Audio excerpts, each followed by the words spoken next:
Welcome to Luca and Miguel. Enjoy the video. You begin by getting the essential pieces ready. Power on your Chromecast and make sure your phone is connected to the new Wi-Fi network and Bluetooth is enabled.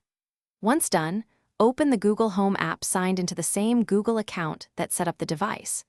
You do this now because Chromecast does not offer an on-screen network menu. The app is the control hub. Make sure the phone is near the Chromecast so discovery and pairing communicate without delays or dropped packets. Next, perform the factory reset step. This is the only reliable way to switch Wi-Fi for many Chromecast models. Press and hold the physical button on the Chromecast until the LED starts flashing and then release. That initiates the reset.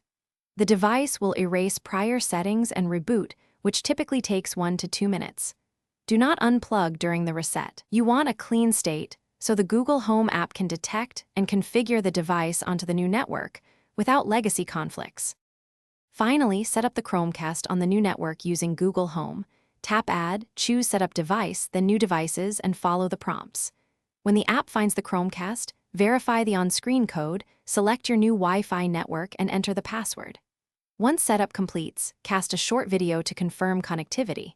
If it fails, reboot the router and repeat setup.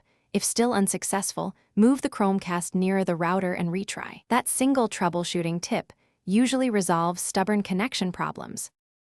Thanks for watching and please subscribe. It's the best investment you'll ever make.